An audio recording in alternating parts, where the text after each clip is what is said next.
بسم الله الرحمن الرحيم.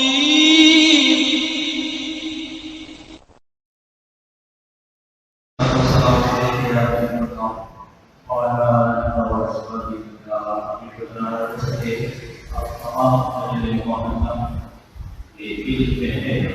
ہر ماہ اسلامی 20 تاریخ کو جامع مسجد علی بابا میں تفسیر قرآن مجید کی محفل ہوتی ہے. اس میں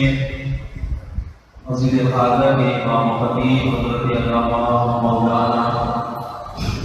محمد ذیشان قادری صاحب اپنے قرآن کتاب سے ہمارے قرآن نمبر فرماتے ہیں. الحمدللہ چند لمحات میں آپ کا بیان قرآن مبارک شروع ہو جائے گا. وہ حضرات جو میری آواز سماعت فرما رہے ہیں ان سے التماس گزار ہوں کہ وہ جلد از جلد جامع مسجد علی بابا میں تشریف لا کر اور اس بات پر محفل میں شریک ہو کر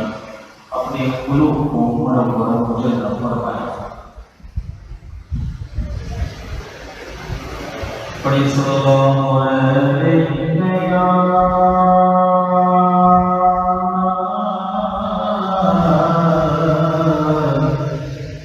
یا رسول اللہ وسلم علیہ یا حبیب اللہ.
اب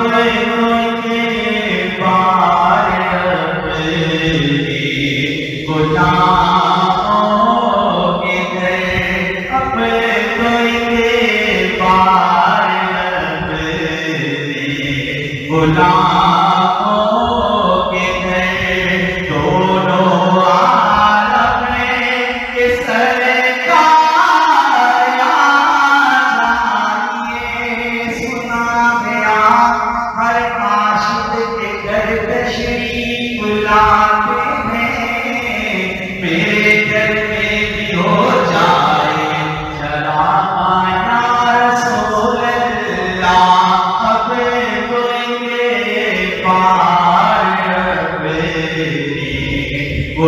گناہوں کے گئے دونوں عالم کے سرکار جانیے میرے دیدار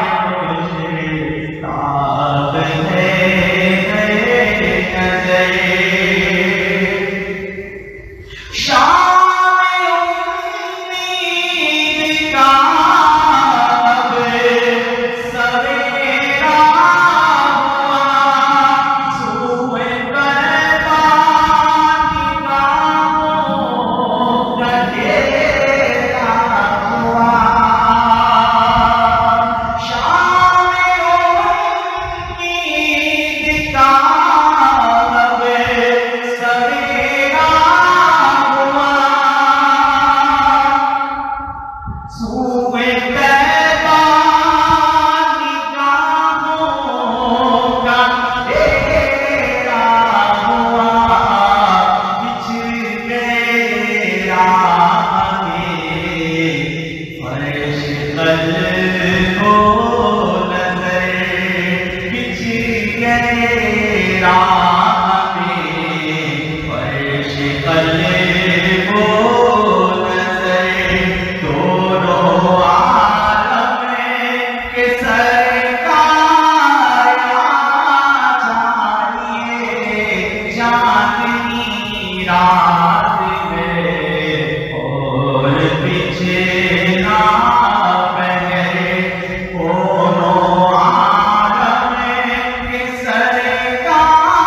نظر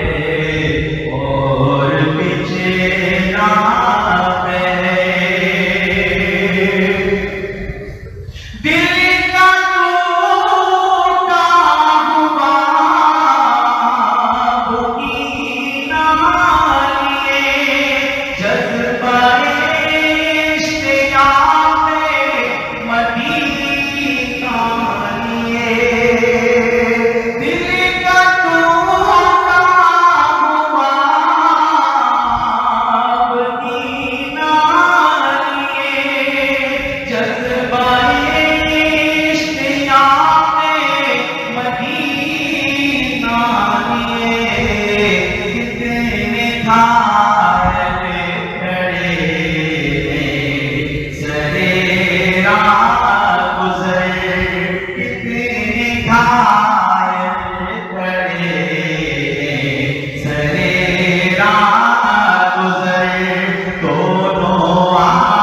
دیدار مشتاق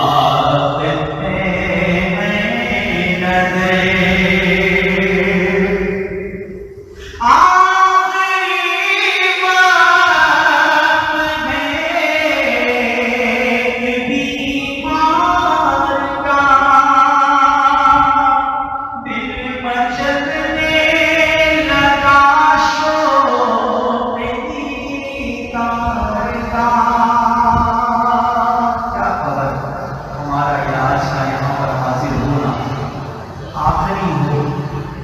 نظر ہماری جہاں نکل جائے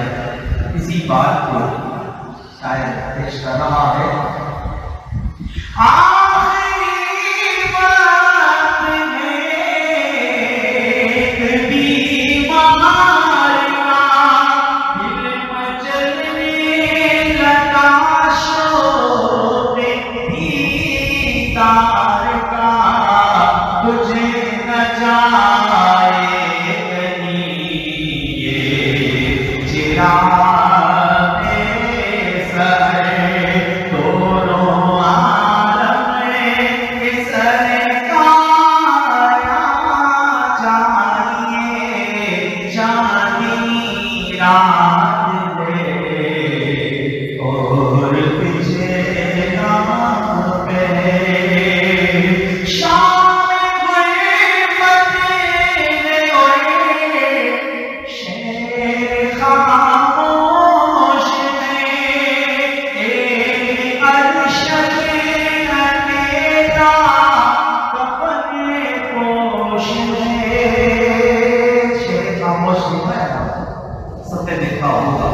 اس کا نام نہیں پتا ہے کسی کو اس شہر کو شہر خاموش کہا کرتے ہیں ہم کبھی نہ کبھی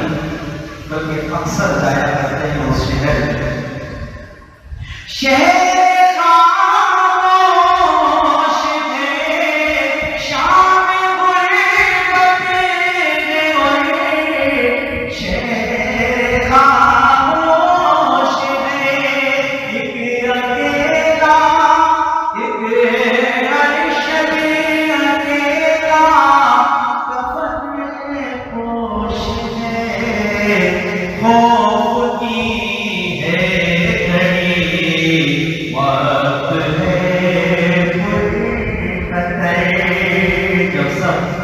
چھوڑ کے آ جائیں گے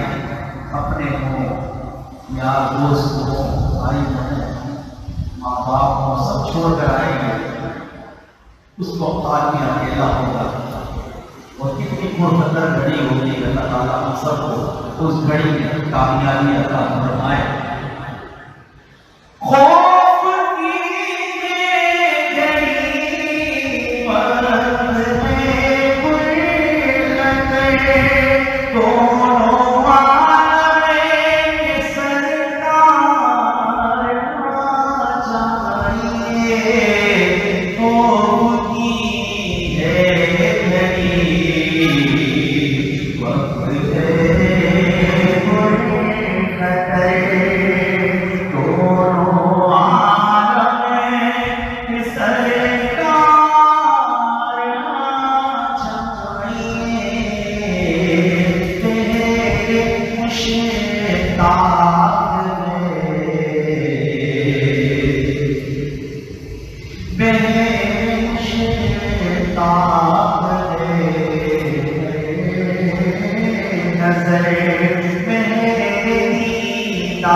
کہ ہمیں اس نے اپنے اور اپنے پیارے محبوب صلی اللہ علیہ وسلم کے ذکر کے لیے چن لیا.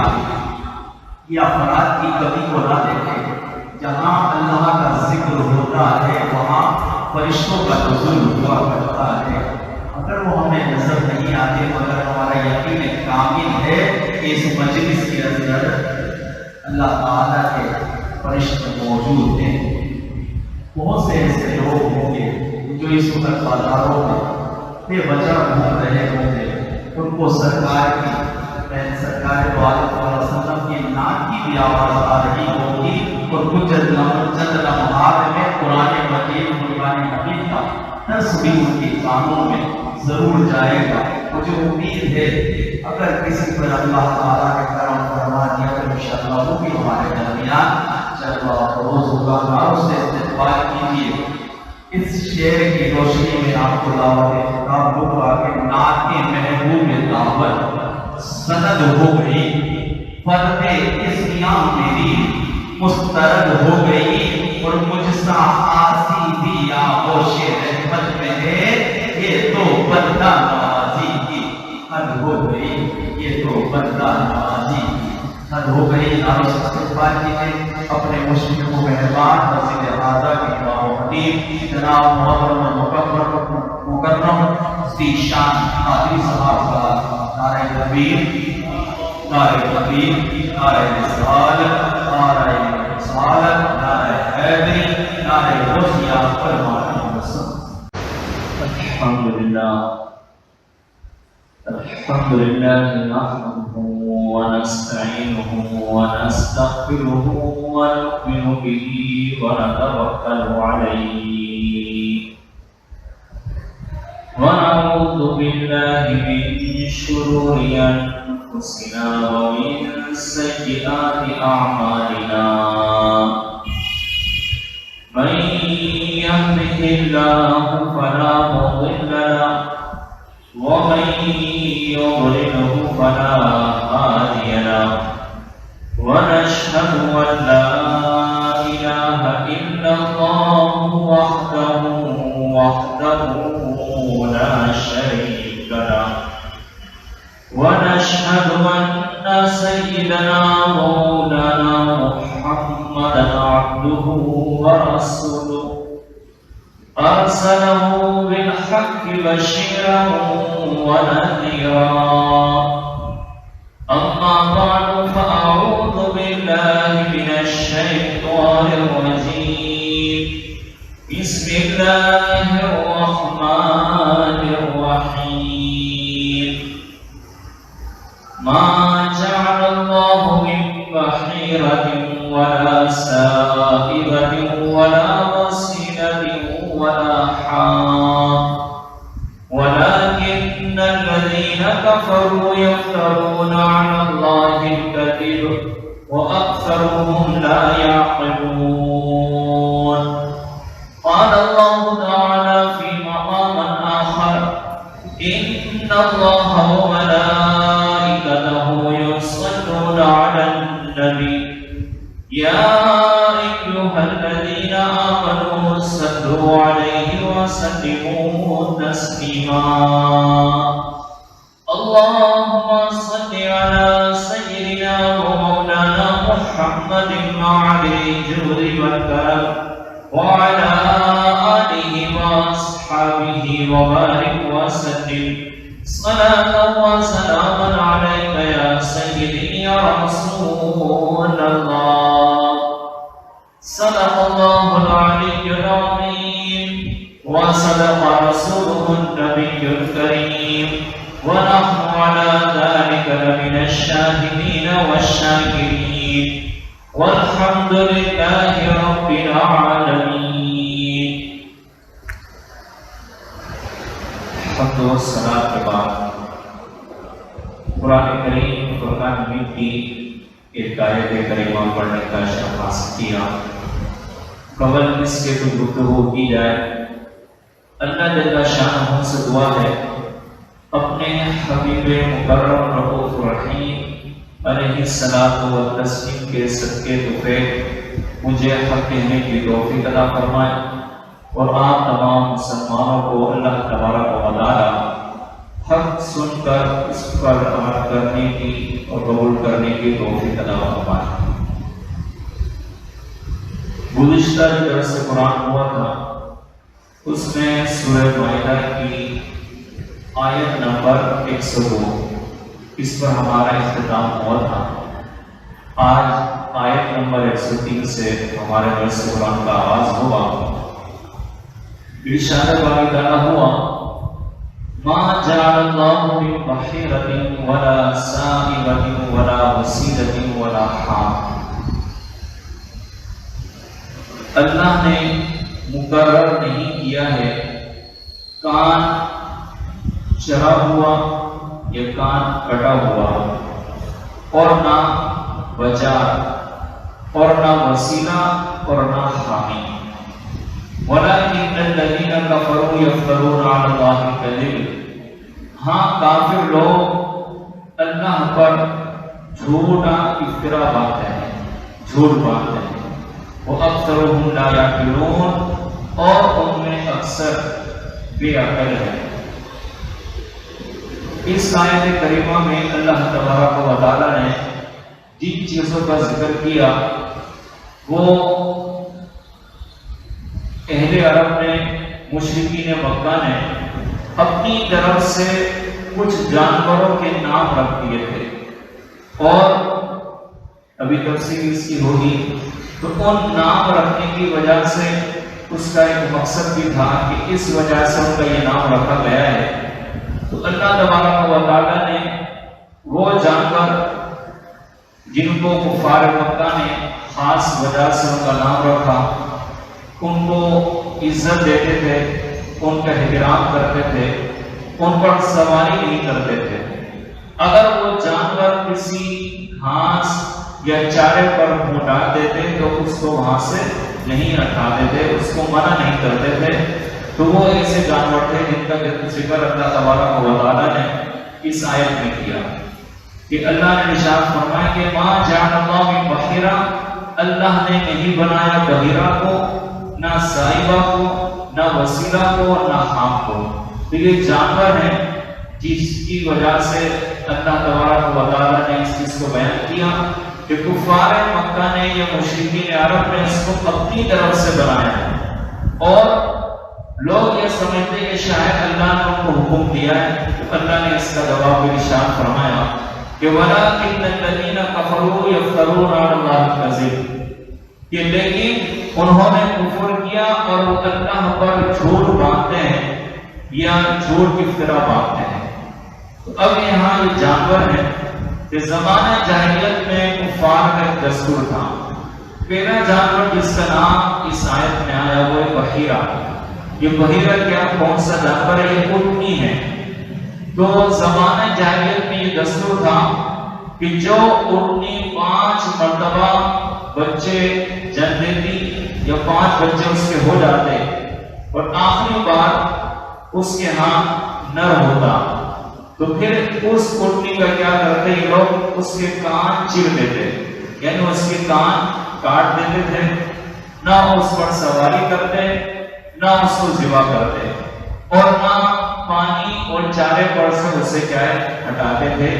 اس کو بحیرہ کہتے ہیں۔ تو انہوں نے اپنی طرف سے اس کا یہ نام مقرر کیا، اور سمجھنے لگے کہ ایسی اونٹنی بڑی عزت والی ہے، تو اس وجہ سے نہ اس پر سواری کرتے، نہ اس کو ذبح کرتے، اور کسی کے گھاس پر چارے پر منہ ڈالے تو اس کو ہٹاتے نہیں تھے۔ تو اللہ نے ارشاد فرمایا ما جعل اللہ من بحیرہ، اللہ نے بحیرہ نہیں بنائی، یعنی اللہ کی طرف سے ایسا کوئی حکم نازل نہیں ہوا۔ دوسرا جانور ہے سائبہ۔ سائبہ کی یہ کیا ہے؟ اونٹنی تھی۔ ہوتا یہ تھا کہ مشرکین عرب میں سے جب کوئی سفر پر جاتا اور وہ یہ منت مانگتا یا نظر مانگتا کہ اگر میں سفر سے خیریت کے ساتھ واپس آ گیا تو وہ جو اونٹنی ہے اس کی اونٹنی اس کا وہ سائبہ قرار دے گا، تو سائبہ اس کو قرار دے گا، اور اس کے ساتھ ایسے ہی سلوک ہوتا تھا جیسے بحیرہ کے ساتھ ہوتا ہے، یعنی نہ اس پر وہ سواری کرے گا، نہ اس کو ذبح کرے گا، اور نہ وہ کسی پانی پر جائے تو اس کو نہیں اٹھایا جائے گا، یعنی لوگ اس کی کیا ہے تعظیم کریں گے۔ یا پھر کوئی شخص بیمار ہو گیا اور اس نے یہ منت یا نظر مانی کہ اگر میں تندرست ہو گیا تو یہ میری اٹھنی کیا ہے؟ صاحبہ ہے. تو ایسی اٹھنی کو وہ کیا ہے؟ صاحبہ کہتے تھے. اور منت پوری ہو جاتی یعنی سفر سے صحیح واپس آ گیا تندرست ہو گیا تو پھر اس اٹھنی کو صاحبہ کہتے تھے یہ لوگ. اور پھر نہ اس پر سواری کرتے نہ اس کو کیا ہے کسی جگہ پر جانے سے کیا ہے روکتے تھے. تو اللہ نے دونوں کے بارے میں ارشاد فرمایا کہ ما جعل اللہ من بحیرہ ولا صاحبہ کہ اللہ نے نہ بحیرہ بنائی ہے نہ صاحبہ بنائی ہے. تیسرا جانور ہے ولا وسیلہ اور نہ وسیلہ. تو یہ وسیلہ بھی کون سا جانور ہے؟ یہ کیا ہے کہ بکری کے جب 7 بچے ہو جاتے اور 7واں بچہ جو ہے نر ہوتا اب وہ کیا کہتے ہیں مشرکین مکہ کہ اس کو مرد کھائیں یعنی اس بکری کو اب مرد کھائیں اور اگر مادہ ہوتا تو بکریوں میں کیا ہے چھوڑ دیتے. اور ایسے ہی اگر نر اور مادہ دونوں ہوتے یعنی 2 بچے ہوتے ایک ساتھ تو یہ کہتے ہی اپنے بھائی سے کیا ہے مل گئی اس کو کیا ہے وسیلہ کہتے ہیں. یعنی وسیلہ یہ بکری ہوگی تھی پھر اس کے ساتھ بھی وہی سلوک ہوتا تھا نہ اس کو ذبح کیا جاتا تھا نہ اس سے کیا ہے نفع اٹھایا جاتا تھا تو اس کو بھی یہ کیا ہے وسیلہ کہتے تھے. 14 جانور ہے ولا حام. اللہ نے ارشاد فرمایا کہ نہ اللہ نے کوئی حام جانور بنایا ہے. حام کیا ہے کہ نر اونٹ جب 10 مرتبہ اٹھنی کو حمل کر دے یا اس کو حمل ٹھہرا دیتا پھر اس کو کیا ہے وہ چھوڑ دیتے تھے. نہ اس پر وہ سواری کرتے نہ اس سے کام لیتے نہ اس کو چائے پانی سے روکتے تھے. تو ایسا اونٹ کیا ہے حام یا حامی کیا ہے کہلاتا تھا. تو یہ ایسے جانوروں کی کیا ہے عزت کرتے تھے اور سمجھتے تھے کہ یہ جانور کیا ہے اللہ کے نزدیک بڑی عزت اور قدرت والے ہیں. تو اللہ نے ارشاد فرمایا ما جعل اللہ من بحیرۃ ولا صاحبۃ ولا وسیلۃ ولا حام کہ اللہ نے نہ تو بحیرہ بنائی ہے نہ صاحبہ بنائی نہ وسیلہ اور نہ حام کوئی جانور بنایا. ولکن الذین کفروا لیکن ان لوگوں نے کیا ہے یہ کافر لوگ ہیں اللہ پر جھوٹ باندھتے یا جھوٹا بہتان لگاتے ہیں. وہ اکثرهم لا یعقلون اور ان میں اکثر کیا ہے بے عقل ہیں. اور بھی اس کی کیا ہے تشریحات کیا ہے بیان کی گئی ہے. تو یہ جو رسمیں تھی یہ جو باتیں تھی جانوروں کے حوالے سے یہ زمانہ جاہلیت میں تھی اور ابتدا اسلام تک تھی. اور اس آیت میں ان چیزوں کو باطل قرار دیا گیا اور فرمایا گیا کہ یہ چیزیں یہ جانور اللہ نے مقرر نہیں کیے. ان کے نام اور اس طرح وہ یہ کرتے تھے اللہ نے مقرر نہیں کیے بلکہ کفار اللہ تبارک و تعالیٰ پر کیا ہے جھوٹ باندھتے ہیں کیونکہ اللہ تعالیٰ نے ان جانوروں کو حرام نہیں کیا اور اس کی طرف ان کی جو نسبت ہے وہ غلط ہے. اور پھر یہ بھی ارشاد فرمایا کہ وہ اکثرهم لا یعقلون کہ یہ لوگ بے وقوف ہیں جو اپنے سرداروں کے کہنے سے ان چیزوں کو کیا ہے حرام قرار دیتے ہیں اور اتنا شعور بھی نہیں رکھتے کہ جو چیز اللہ اور اس رسول صلی اللہ علیہ وسلم نے حرام نہیں کی تو اس کو کوئی حرام نہیں کر سکتا. تو جن چیزوں کو اللہ اور اس کے رسول نے حرام قرار دیا ہے وہی چیزیں حرام ہیں اور جن چیزوں کو اللہ اور اس کے رسول نے حرام قرار نہیں دیا تو وہ حرام نہیں ہو سکتی. یہاں پر جو چیز ہمیں پتہ چلی وہ یہ ہے کہ اگر جانور ابھی زندہ ہے تو جانور کی زندگی میں جانور کا کوئی نام اگر رکھا جائے اور اسے پکارا جائے تو وہ اسے حرام قرار نہیں دیتے یعنی وہ حرام نہیں ہو جاتا. جیسا کہ ہمارے یہاں عام طور پر ہوتا ہے کہ کسی نے بکرا پالا اور اس نے نیت یہ کر لی کہ 11ویں شریف کے موقع پر اس کو کیا میں ذبح کروں گا تو اس نے اس کا نام رکھ لیا غوث اعظم کا بکرا ہے. اسی طرح جو لوگ بزرگان دین کی فاتحہ کے نام سے جانور پالتے ہیں اور پھر اس جانور کو ان بزرگوں کی طرف منسوخ کر دیتے ہیں تو منسوخ کرنے سے وہ جانور کیا ہے حرام نہیں ہوگا. حرام کب ہوگا کہ ذبح کے وقت غیر اللہ کا نام کیا ہے لیا جائے. قرآن کریم میں اور سورہ مائدہ میں بھی اس چیز کو بیان کیا گیا تھا کہ جو چیزیں اللہ نے حرام قرار دی ہیں وہ یہ کہ وما اہل لغیر اللہ، کہ ذبح کے وقت غیر اللہ کا نام اگر لیا جائے جانور پر تو وہ کیا ہے حرام ہو جائے گا، لیکن ذبح کرتے وقت اگر اللہ کا نام لیا گیا اور جب وہ زندہ تھا کسی کی طرف اس کا نام لیتے رہے تو وہ حرام نہیں ہوگا۔ اور اس سے یہ بھی معلوم ہوا کہ جو جانور حلال ہو اس کو بلا وجہ حرام کہنا یہ مشرکین کا کیا ہے طریقہ ہے، مسلمانوں کا طریقہ نہیں ہے۔ آگے اللہ تبارک و تعالی نے ارشاد فرمایا وَإِذَا قِيلَ لَهُمْ تَعَالَوْا إِلَىٰ مَا أَنزَلَ اللَّهُ وَإِلَى الرَّسُولِ، کہ جب تم کو کہا جائے تعالو کہ آؤ إِلَىٰ مَا أَنزَلَ اللَّهُ وَإِلَى الرَّسُولِ، اللہ اور اس کے رسول کی طرف، یعنی جو اللہ نے نازل کیا اور جو رسول کی طرف نازل کیا گیا اس کی طرف آؤ۔ قالوا حسبنا ما وجدنا علیہ آباءنا، تو قالوا انہوں نے کہا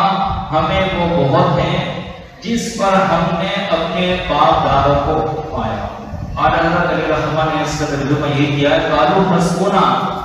کہ وہ کہتے ہیں کہ ہمیں وہ بہت ہیں جس پر ہم نے اپنے باپ دادا کو پایا۔ اولو کان آباؤہم لا یعلمون شیئا ولا یہتدون،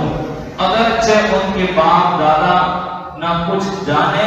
نہ راہ پر ہوں، یعنی اللہ تبارک و تعالی نے اس میں ان کی مذمت بیان فرمائی کہ جب کفار مکہ کو اللہ تبارک و تعالی کی طرف سے آپ صلی اللہ علیہ وسلم دعوت دے رہے تھے کہ آؤ اس قرآن کی طرف، یہ اللہ کے احکامات کی طرف آؤ، اسلام کی طرف آؤ، تو وہ یہ کہہ رہے تھے قالوا حسبنا، کہ ہمیں کافی ہے ما وجدنا علیہ آباءنا، وہ دین جو ہمارے آباء و اجداد کا تھا، یعنی جس دین کو ہم نے اپنے آباء و اجداد کو دیکھتے ہوئے یا جس دین پر ہم نے اپنے آباء و اجداد کو دیکھا ہے وہ دین ہمیں کافی ہے، ہمیں دین اسلام کی کیا ضرورت نہیں ہے۔ اس طرح کی وہ کیا ہے باتیں کرتے تھے۔ تو اللہ تبارک و تعالی نے پھر اس کا جواب دیا اولو کان آباؤہم لا یعلمون شیئا، اگرچہ ان کے آباء و اجداد کچھ بھی نہیں جانتے، لا یعلمون شیئا، کہ وہ جو بت پرستی کرتے تھے تو ان کو یہ بھی نہیں پتا کہ یہ بت پرستی یہ کہاں سے آئی، شیطانی کام ہے، وہ اس بارے میں کیا کچھ بھی نہیں جانتے تھے، ولا یہتدون، اور نہ وہ لوگ کیا ہے سیدھی راہ پر تھے۔ تو اللہ تعالیٰ نے کفار مکہ کو جواب دیا کہ جو تم جواب دے رہے ہو کہ جس دن پر ہم ہیں، کیونکہ ہمارے باپ دادا اسی دن پر تھے، یہی دن ہمیں کافی ہے، ہمیں دین اسلام قبول کرنے کی کوئی ضرورت نہیں ہے، تو اللہ تعالیٰ نے اس کا جواب دیا کہ تمہارے آباء و اجداد تو وہ تھے جن کو کچھ بھی نہیں پتا تھا اور وہ خود سیدھے راستے پر نہیں تھے، تو جب وہ خود سیدھے راستے پر نہیں تھے تو تم کیسے سیدھے راستے پر کیا ہو سکتے ہو؟ اور یہاں پر اس چیز کو بھی آپ دیکھیے کہ اللہ تعالیٰ اس حبیب صلی اللہ علیہ وسلم کی پیروی کی دعوت ملنے پر کفار نے جو جواب دیا، اس سے یہ معلوم ہوا کہ شریعت کے مقابلے میں جاہل باپ دادوں کی جو رسمیں ہوتی ہیں اس کو اختیار کرنا یہ کفار کا کیا ہے طریقہ ہے۔ خاندانوں میں ایسے رسم و رواج ہوتے ہیں جو قرآن اور سنت کے کیا ہے خلاف ہوتے ہیں، تو وہ سب کیا ہے کفار کے طریقے شیطانی راستے ہیں۔ اس سے ان لوگوں کو نصیحت حاصل کرنی چاہیے جو خوشی کی تقریبات میں اور غمی کے موقع پر ناجائز رسمیں اور حرام رسمیں کرتے ہیں، اور اگر ان رسموں میں اگر کوئی شامل نہ ہو تو اس کو کیا برا بھلا کہتے ہیں، اور ان رسموں سے جو لوگ منع کرتے ہیں تو ان کو وہ اسی طرح کا جواب دیتے ہیں کہ ہمارے خاندان میں یہ رسمیں عرصہ دراز سے چلی آ رہی ہیں، ہم اسے کیا ہے نہیں چھوڑ سکتے۔ تو پھر ان کا جواب بھی یہی ہے کہ ان کے آباء و اجداد کو کیا ہے کچھ نہیں پتا تھا، قرآن اور سنت کا انہیں علم نہیں تھا، تو انہوں نے بھی کیا غلط راستہ اختیار کیا، تو وہ بھی غلطی پر تھے، تو جو لوگ بھی چلے گئے وہ بھی کیا ہے غلطی پر ہے۔ تو اللہ تعالیٰ اسے مسلمانوں کو ہدایت عطا فرمائے۔ دوسری چیز جو اس آیت سے پتہ چلی وہ یہ کہ جہاں ایسی رسمیں ہوں یا ایسے کام ہوں جو قرآن و سنت کے خلاف ہوں یا نیک لوگوں کا طریقہ نہ ہو، اس سے ہمیں کیا ہے بچنا ہے۔ لیکن جو نیک لوگوں کا راستہ ہے، نیک لوگوں کے جو طریقے ہیں، ان کو کیا ہے ہمیں اپنانا چاہیے۔ اور اسی جگہ قرآن پاک میں ارشاد فرمایا یا ایھا الذین آمنوا اتقوا اللہ وکونوا مع الصادقین، کہ اے ایمان والو اللہ سے ڈرو اور سچوں کے ساتھ ہو جاؤ۔ تو سچوں کے ساتھ ہونے کا مطلب یہی ہے کہ جو سچے لوگوں کا طریقہ ہے اس کو اختیار کرو۔ اور اس حوالے سے حضرت سفیان بن عیینہ رضی اللہ عنہ فرماتے ہیں کہ حضرت عیسیٰ علیہ السلام کا ارشاد ہے ایسے لوگوں کی صحبت اختیار کرو جن کی صورت دیکھ کر تمہیں خدا یاد آ جائے، جن کی گفتگو تمہارے علم میں اضافہ کر دے، اور جن کا عمل تمہیں آخرت کا شوق دلا دے۔ تو ایسی لوگوں کی کیا ہے صحبت اختیار کرو۔ تو ایسے لوگوں کی ہمیں کیا ہے صحبت اختیار کرنی ہے، اور جو شیطانی کام ہے ان سے ہمیں کیا ہے بچنا ہے۔ آگے اللہ تبارک و تعالی نے ارشاد فرمایا کہ یا ایھا الذین آمنوا علیکم انفسکم، کہ اے ایمان والو علیکم انفسکم، تم اپنی فکر رکھو۔ آگے ارشاد فرمایا لا یضرکم من ضل اذا اهتدیتم، اللہ رب العالمین نے ارشاد فرمایا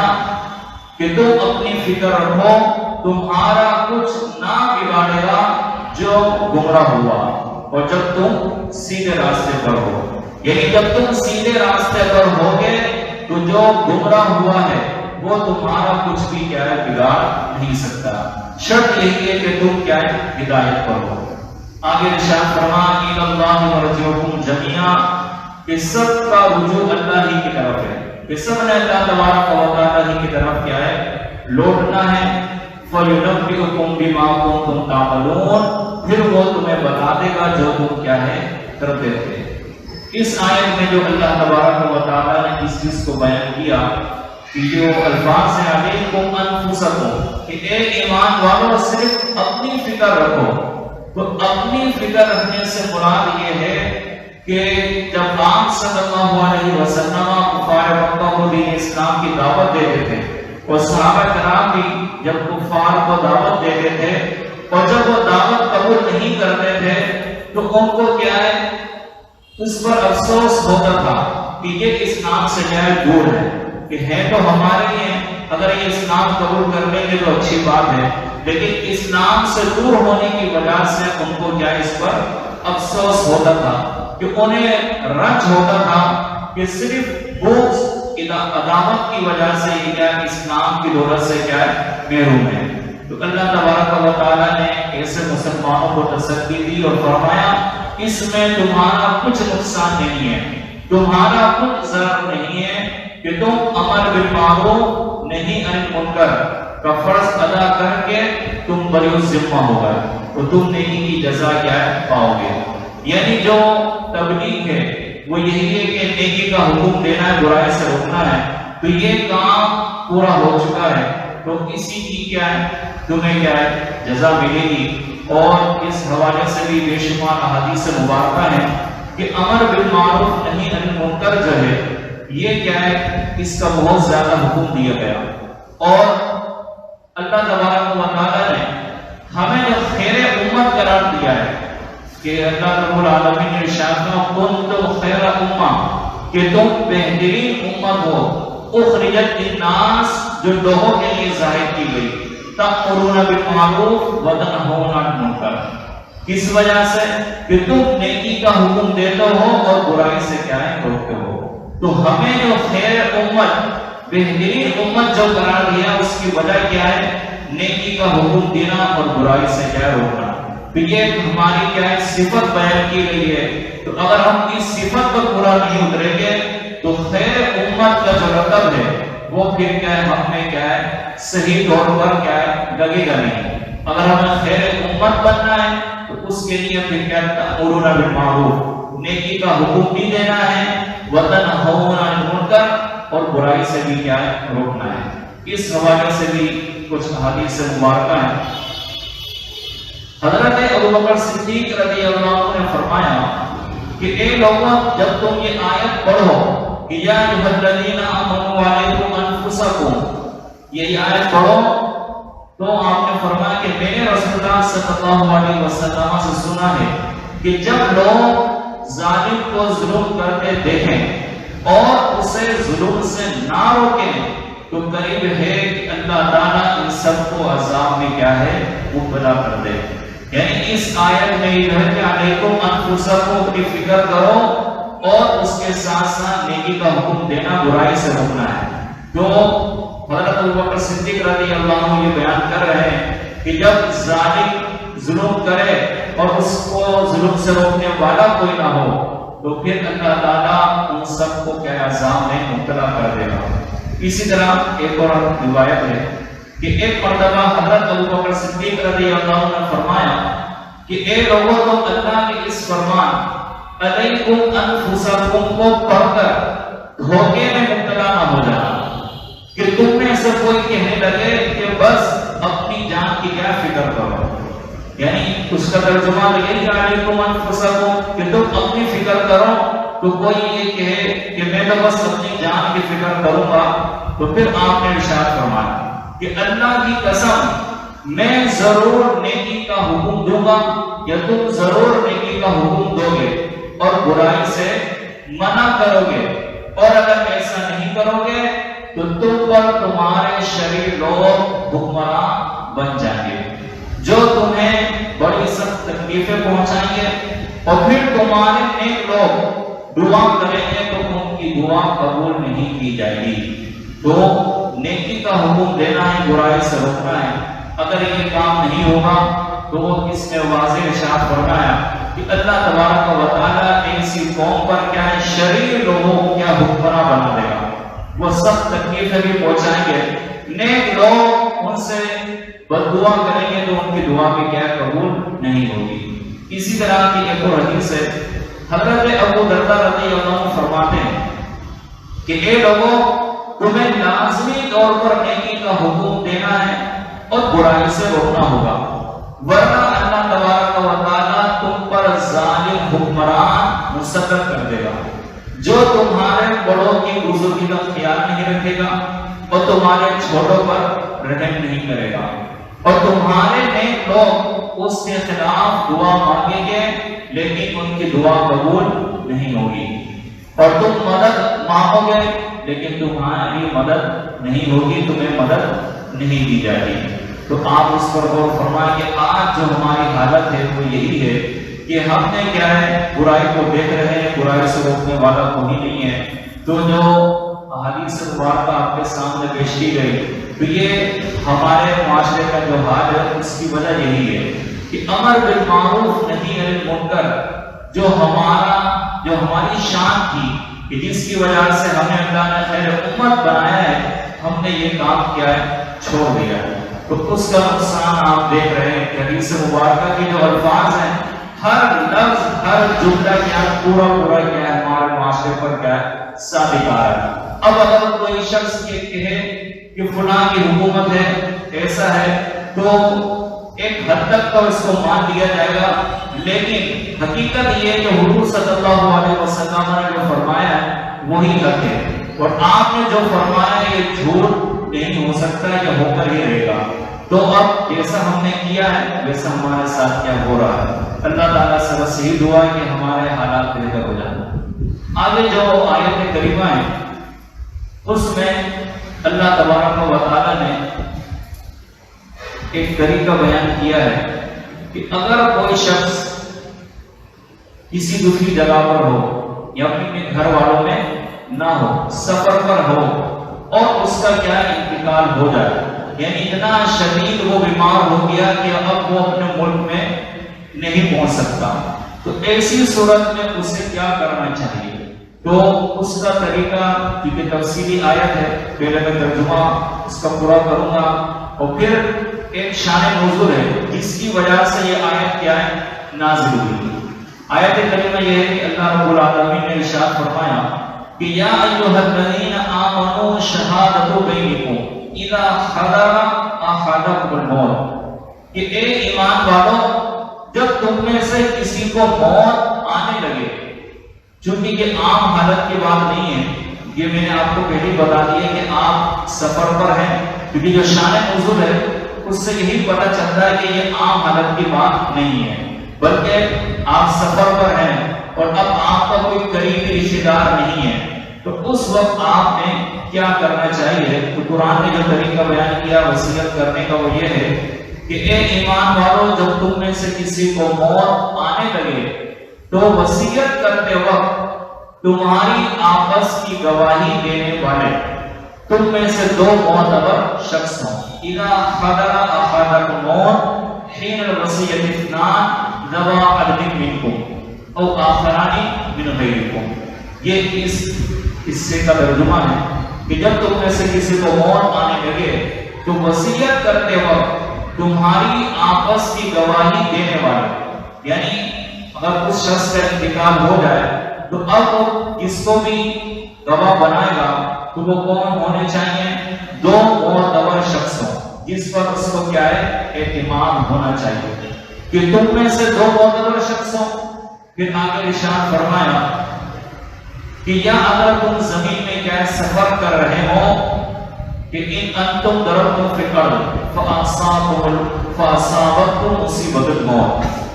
کہ یا تم زمین میں سفر کر رہے ہو پھر تمہیں موت کا حادثہ آ پہنچے تو تمہارے غیروں میں سے دو آدمی کیا ہو؟ گواہ ہو۔ تو سفر کی حالت میں ہو یا عام حالت میں ہو تو اپنے قریبی دو لوگوں کو گواہ بنائے گا وہ وصیت کا، اور اگر سفر پر ہے، اب سفر میں جو بھی اس کے ساتھی ہیں، ساتھی نہیں بھی ہیں، تو وہاں جو بھی لوگ ہیں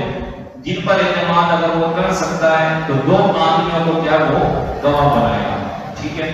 اس کے بعد آگے تفصیل نہیں بیان کی، یہ شخص جب واپس اس کے ملک جائے کیونکہ اس کا انتقال ہو گیا اس شخص کا، اب چونکہ اس کا جو بھی سامان ہے، جو بھی اس کی وصیت ہے، پورا ساتھ کیا پہنچانی ہے۔ اب اگر وہ گواہی دینے میں جھوٹی قسمیں کھائیں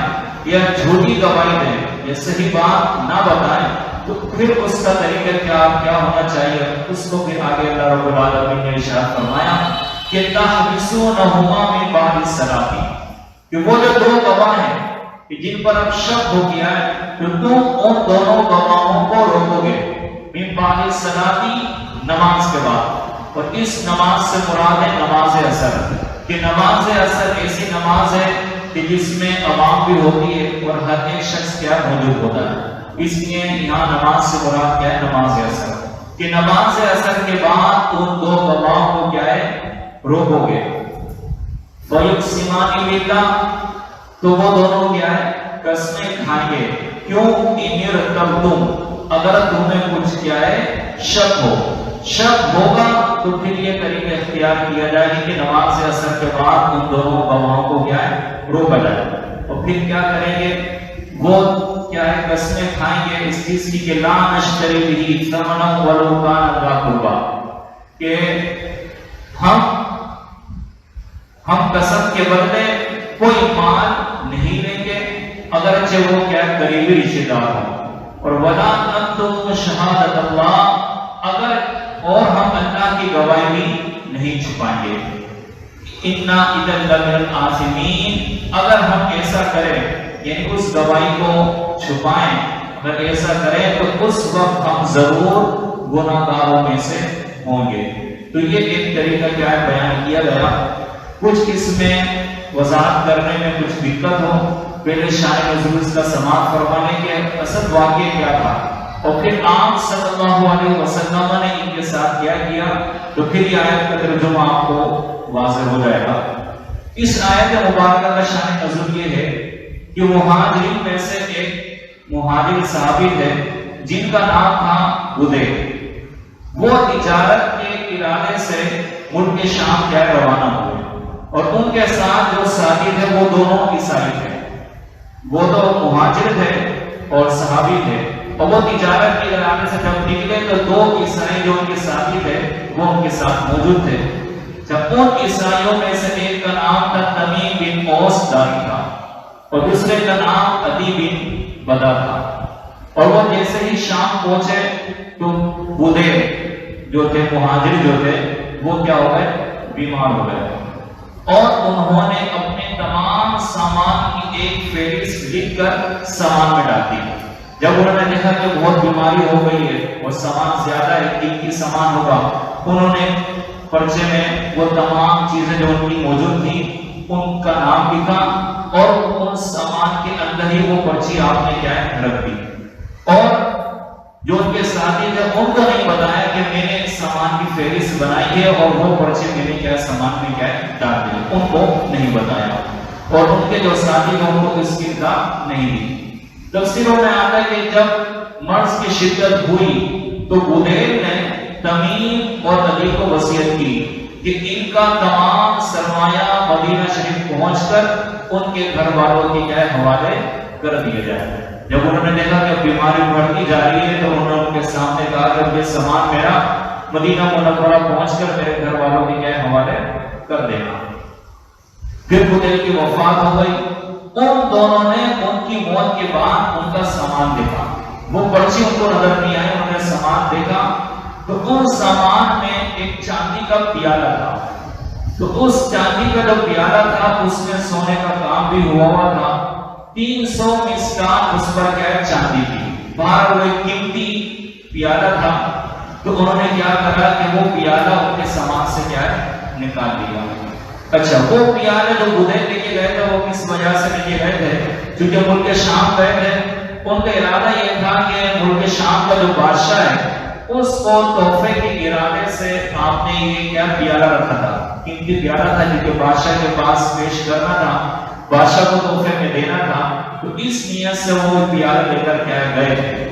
ان کی وفات کے بعد ان کے ساتھیوں نے اس پیالے کو کیا ہے غائب کر دیا، اور جب اپنے کام سے فارغ ہونے کے بعد یعنی انہوں نے وہاں تجارت کی جس مقصد سے وہ لوگ گئے تھے وہ مقصد پورا ہو گیا، تو جب یہ لوگ مدینہ منورہ پہنچے تو انہوں نے بدیل کا سامان ان کے گھر والوں کے کیا ہے سپرد کر دیا، ان کے حوالے کیا۔ اب گھر والوں کو ان لوگوں نے سامان دے دیا۔ سامان کھولنے کے بعد چونکہ انہوں نے ایک پرچی رکھی تھی، اس پرچی میں سارے سامان کا کیا ہے فہرست موجود تھی،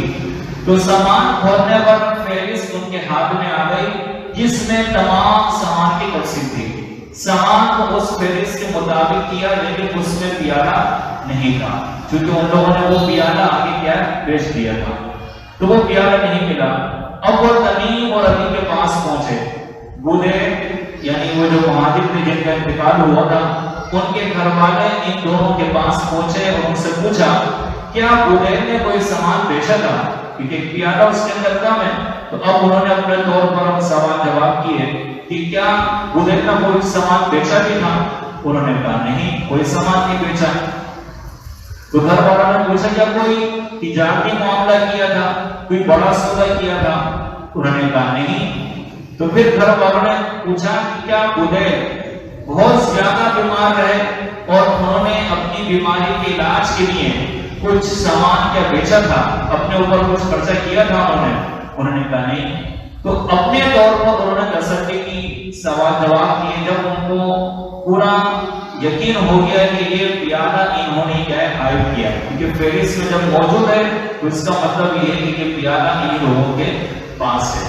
تو تمام سوالوں کا جواب انہوں نے یہ کہا کہ نہیں، اور انہوں نے کہا وہ تو شہر پہنچتے ہی بیمار ہو گئے تھے اور جلد ہی ان کا انتقال ہو گیا۔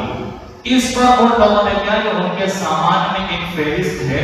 ملی ہے، اس میں ایک چاندی کا ایک پیالہ ہے جس میں سونے کا کام ہوا ہے، لیکن وہ اس سامان کے اندر موجود نہیں ہے۔ تو تمیم اور عدی نے کہا ہمیں نہیں معلوم، ہمیں تو جو وصیت کی تھی اس کے مطابق ہم نے سامان کیا ہے تمہیں دے دیا، جو سامان ہے وہ تمہارے پاس ہے اور ہمیں اس کی کوئی خبر نہیں ہے۔ تو یہ ان کے گھر والوں تک کی بات تھی۔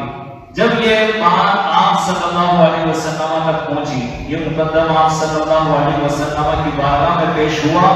اور تمیم اور عدی وہاں پر انکار ہی کرتے رہے اور قسم کھائی کہ انہوں نے وہ پیالہ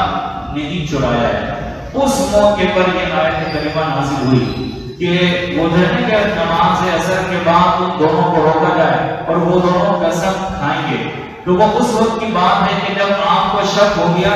کہ یہ ان کی گواہی کیا جھوٹی ہے، تو پھر اس وقت کیا اسے کیا قسم دی جائے گی۔ تو پھر کیا ہے تو تفسیروں میں آتے حضرت عبداللہ بن عباس رضی اللہ عنہ کی روایت میں ہے کہ وہ پیالہ مکہ مکرمہ میں کیا پکڑا گیا، وہ جس شخص کے پاس تھا اس نے کہا کہ میں نے یہ پیالہ تمیم اور قدیم سے کیا ہے خریدا ہے۔ تو اس پیالے کے مالک کے گھر والوں میں سے 2 شخصوں نے کھڑے ہو کر قسم کھائی کہ ہماری شہادت ان کی شہادت سے زیادہ قبول کی جانے کی کیا ہے مستحق ہے،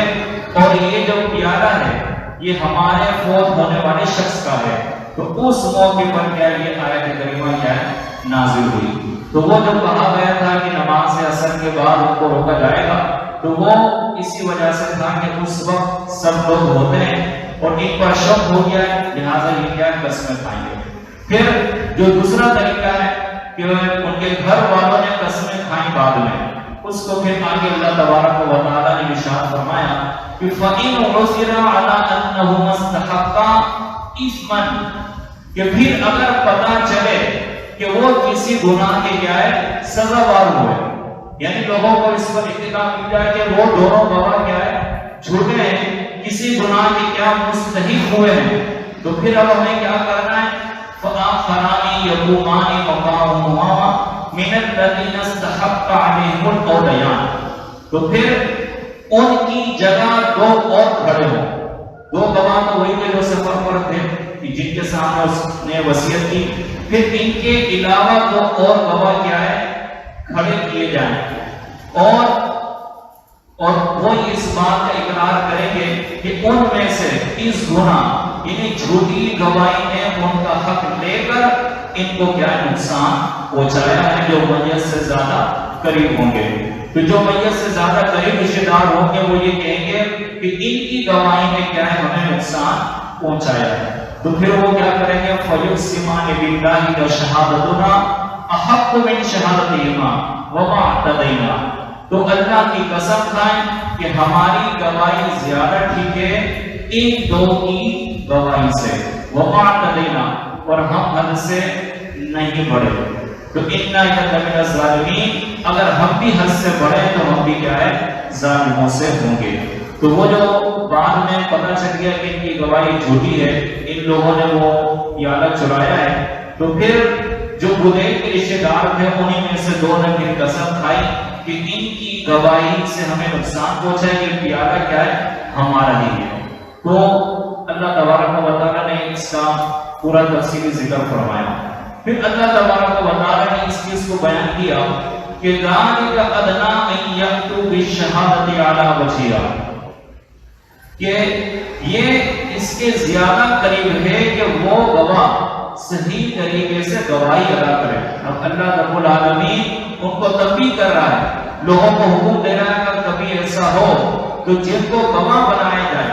وہ اپنے بات اپنے ذہن میں رکھیں کہ یہ چیز زیادہ قریب ہے کہ وہ گواہ صحیح طریقے سے گواہی ادا کریں، او یخافوا، یا وہ اس بات سے ڈریں ان ترد ایمان بعد ایمانہم، کہ ان کی قسموں کے بعد قسموں کو براسا کی طرف لوٹایا جائے گا۔ یعنی جن لوگوں کو وصیت کے وقت گواہ بنایا گیا ہے تو اگر ان پر اللہ کا خوف نہیں ہے تو کم از کم اس چیز کا تو انہیں ڈر ہونا چاہیے کہ اگر لوگوں کو پتہ چل گیا کہ ان کی گواہی جھوٹی ہے تو پھر ان کے مقابلے میں 2 اور گواہ کیا ہے کھڑے کیے جائیں گے جو یہ کہیں گے ان کی گواہی کیا ہے جھوٹی ہے۔ اگر اللہ کا خوف نہیں ہے تو پھر کم از کم اس چیز سے ڈریں کہ ان کی قسموں کو کیا ہے رد کر دیا جائے گا، ان کی قسموں کو کیا ہے مانا نہیں جائے گا۔ تو اللہ نے ارشاد فرمایا وَاتَّقُوا اللَّهَ وَاسْمَعُوا، اور اللہ سے ڈرو اور سنو، وَاللَّهُ لَا يَهْدِي الْقَوْمَ الْفَاسِقِينَ، اور اللہ تعالیٰ بے حکموں کو کیا راہ نہیں دیتا۔ تو یہ 3 آیتیں کریمہ ہیں جس میں جھوٹی گواہی دینے سے کیا ہے منع کیا گیا، اور اگر کوئی جھوٹی گواہی دیتا ہے تو اس کا طریقہ بھی اس آیت کے اندر بیان کیا گیا کہ وہ اس طریقے سے ان کو کیا ہے روکا جائے، ان سے قسمیں کی جائیں، پھر بھی اگر اطمینان نہیں ہوتا تو پھر ان کے بدلے میں 2 اور گواہ کھڑے ہوں گے، وہ بھی قسمیں کیا ہے کھائیں گے۔ بہرحال